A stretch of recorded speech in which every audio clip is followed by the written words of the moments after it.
Hello, it's Ollie here at the Crafty Whisk, and I'm so grateful that you could join me today.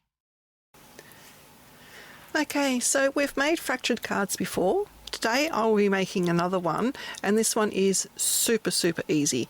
The way I showed you in my previous video, which I will link above, hi Ryan, we'll give you the link to the previous video I made where I did different shapes as well.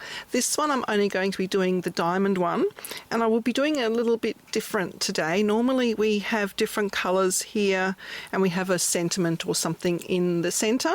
This time I'm creating a whole image and fracturing the one image, and this will become a Father's Day card. So it's a super easy card to make, and it's very effective for the more masculine cards as well. So to make it even easier, the company that I love dealing with interactive cards, Snazzi Scrappin, has brought out a die set to make the diamond shaped fractured card. There's 6 dies in this set, and they also have brought out the hexagon one. Now the hexagon one is great in a die form because it is a little bit of working out to do to make a hexagon one, and Snazzi Scrappin have made it super easy. This also has 6 dies in it. So I'll show you the dies. You've got your little squares which will become the diamonds for the centre of the card. There's a large one and a smaller one, and then we've also got, we've got the base die, and this has little stitch marks which will show you where to place the decorative elements. Then we also have an optional frame die which will go over the top of the completed card, and we have a die which will cut out those elements there. And then we've also got the framing die for the actual diamond itself. So it's very easy. I'll go through and show you step by step. I have pre-cut some brown cardstock, just what I had in my stash. It's just over 4 inches wide, and then the other one's just a leftover piece from it, which is, where are we, 3 3/4 inches. So from the brown cardstock, I need to have the base layer, which has the stitching marks on it. I need to have the frame, and I also need to have the fractured frame. So I'll go ahead and die cut those out.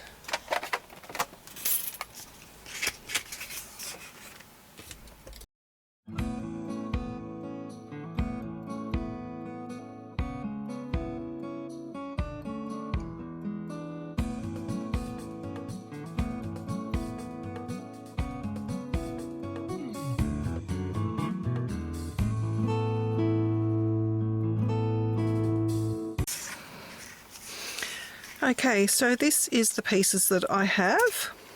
I've got the frame, which also nicely cuts out a nice rectangle to use for something else. I have the framing layer of the fracture bit, which I get left with a small square. And this is the base of the card, and you can see there's guide marks printed in. You won't see those with the end product. They are simply guides to show you where to place things. So I'm just going to pop those aside while we work on the card itself, or the image I should say. I'm going with a steampunk theme today, and I can't really tell you where I got it from, but it's based on the Stamperia range of Sir Vagabond. I think I picked it up on Amazon. I think Stamperia also bring out stamps like this. I've got a few different ones that I really like using. They're great for masculine cards or steampunk cards in general. So I'm going to use this big stamp.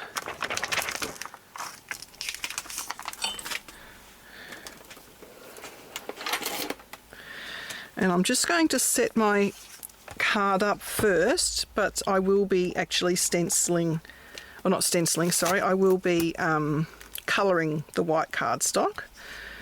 So it's an Australian size cardstock card that I'm using because Snazzi Scrappin is an Australian company, and the finished card ends up being 10 centimetres or 3 7/8 by 14.3 or 5 5/8. So it's not really a standard size card, but this will then fit onto another actual card. This is just a card front. Hope I made sense there. So what I'm going to do here is grab the die that cuts out these panels, and I'm going to lay it over the top roughly of my stamp so that I can sort of tell where I want that face to end up, so that I'm not going to stamp in the wrong position, because a stamp will not generally be centered on the piece of cardstock. I hope that makes sort of sense. I find it easier to do it like this than lining it up afterwards. Okay, so that gets me the face reasonably within this frame, which is great. I shall pick that stamp up, and now I'm going to work on this.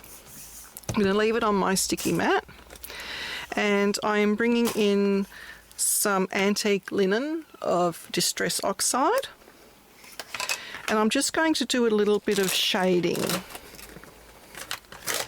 For that, I'm going to use a larger brush. These are just makeup foundation brushes that I found on Amazon. I find, for me, with my hands, it's very ergonomic. So I'm not after a complete coverage.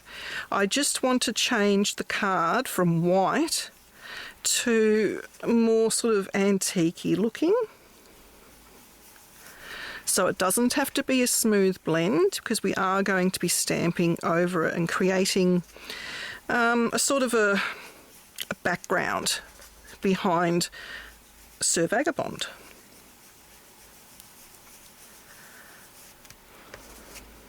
So it doesn't matter if it's patchy, it actually adds to the effect. Okay, that is enough for me on there like that. Now I am going to grab some little steampunk elements which are also on the stamp sets. I've got the compass and I've got some cogs, and I'm going to use the same antique linen ink, and I'm just going to stamp these randomly around on the card, and it's just to create a tone on tone background. And some of them are going to be off the page and some on. I'll do the big compass as well. I'm going to have a blank spot there, so I'll pop one there. And it doesn't matter if they don't stamp perfectly, you will not notice. And the other little cogs, I'll put one there, put one there, a little one. And if you find you've got some blank spots, you can always go back after you've stamped the image and put some more on. Okay, so I'm going to leave it at that for now with those. And now I'm going to grab VersaFine Vintage Sepia. I prefer to use a brown for steampunk. I find that it's more in line with the theme. And the VersaFine stamps, these fiddly stamp, the intricate sort of stamps, very, very nicely. I'm just going to give it a little bit of a press. You can always stamp over, which I will do. It missed a bit there. Actually, I think that is pretty good. And I don't think I need to stamp any more cogs. Maybe I'll put another one up there. Let's have a look. I won't use that ink. I'll just pop a little one just there. And I think that will do. So now I need to cut this one using this frame here. And you'll find, depending which way you have the frame, will depend where the diamond ends up laying. So I like that orientation because I get a really lovely facial image there. And I get most of the hat. I can even move it up a wee bit. There we go, I quite like that. So I'll just die cut that out.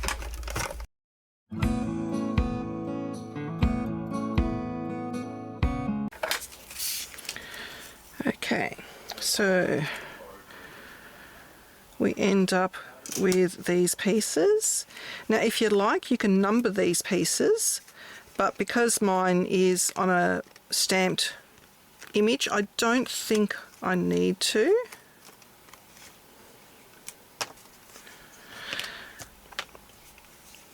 Okay, so it sort of goes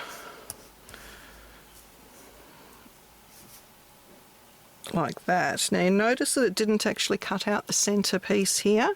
What I'm going to do is use the larger of the stitched squares and die cut that bit out there. So I'll just move those aside. I'll put the top on the top, the bottom on the bottom.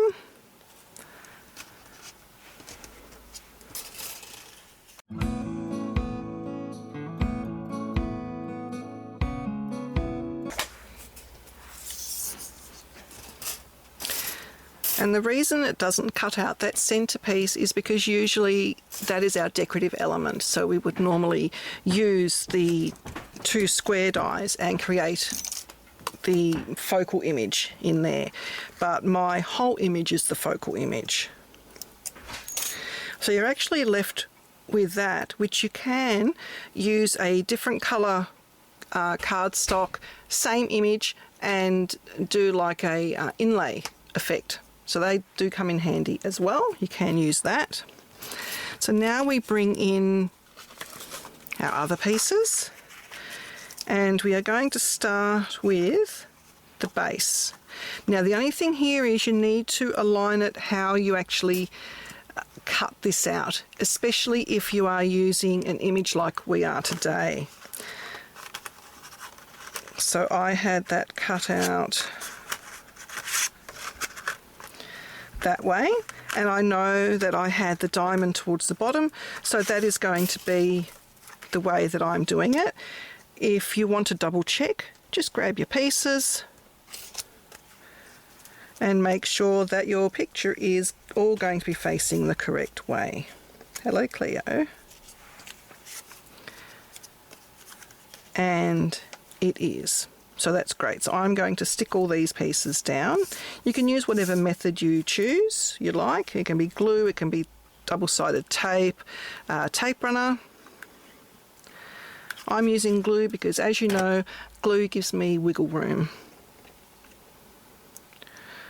Okay, now I've forgotten where they went. Right, that way. And I'm just literally placing it where the stitching is. So you can just barely see the stitching lines. And it doesn't matter if you're a bit off, because that's where the frames all come into effect. They've really thought of everything at Snazzi Scrappin to make our lives easier. That one goes there.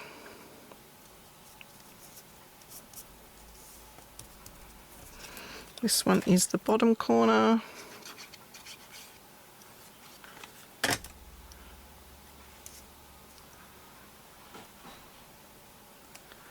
So how much easier is this than fiddling with little strips of paper? So easy.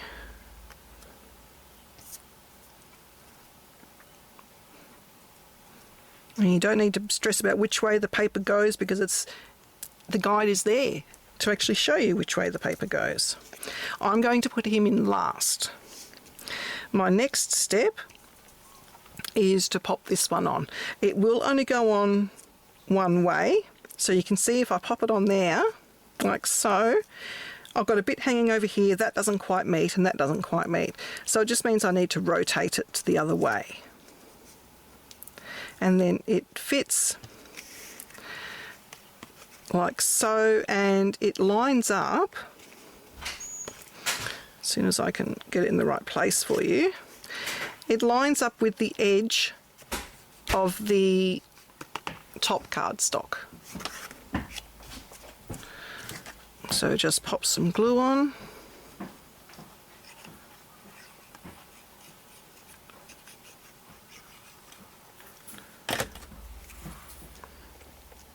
And then I just line it up on two edges and then work my way around to the other two sides and place it down. And then I'm going to put a weight on there just briefly, like so. Now you don't have to put this top frame on at all, that is completely optional.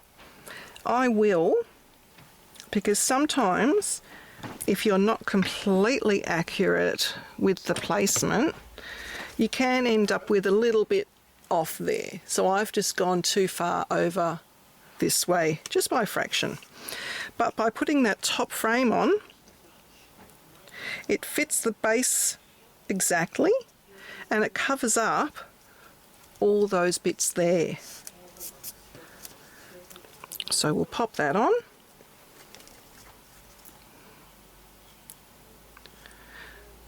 And it's nice and thin, so it doesn't take up much real estate with the aesthetics of the card.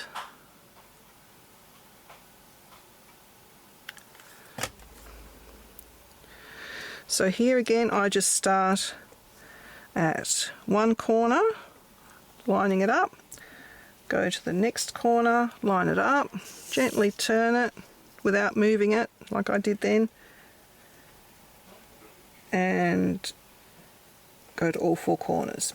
The other thing you could do is pop it into anything which has a square edge, like your MISTI, a scoring board, anything like that that has a square edge, and you pop your base card into the square edge and pop your top frame on top, and it will be nice and easy to align. So you can see there that I've covered up where I didn't quite match.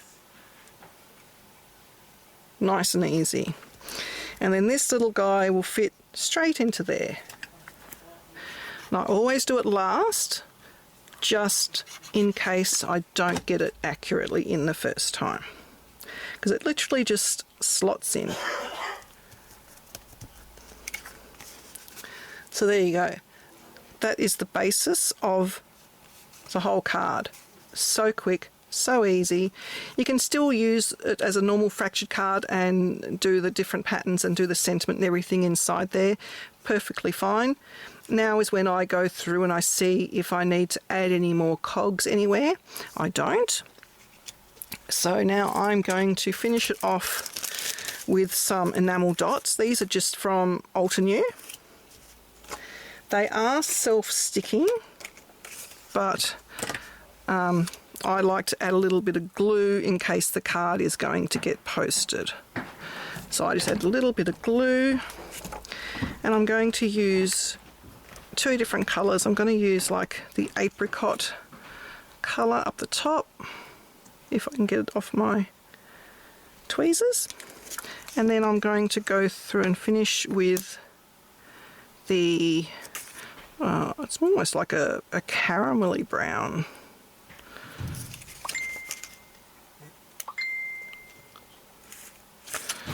Like so. And this one is going to be a Father's Day card. So I'm just going to pop a sentiment on there. This is just, I can't remember, I think it's Amazon again. It's just a simple Happy Father's Day written on there. I will use my Misty, although I've still got the stamp in that one. So I'm going to use my smaller one just because I haven't cleaned out the big one yet. Just pop that into there just in case it doesn't stamp right first go. Close the lid. That looks straight. And I'm going to go back in with the VersaFine Vintage Sepia.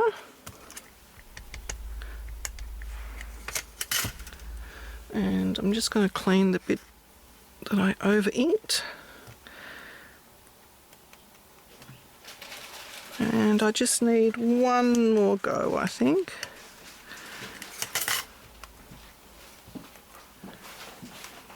Done.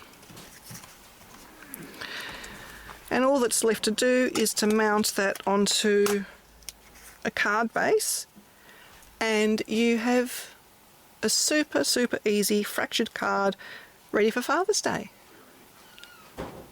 Thank you for joining me today. I really appreciate it. Remember to hit that subscribe button. It really helps my channel to grow. Thank you.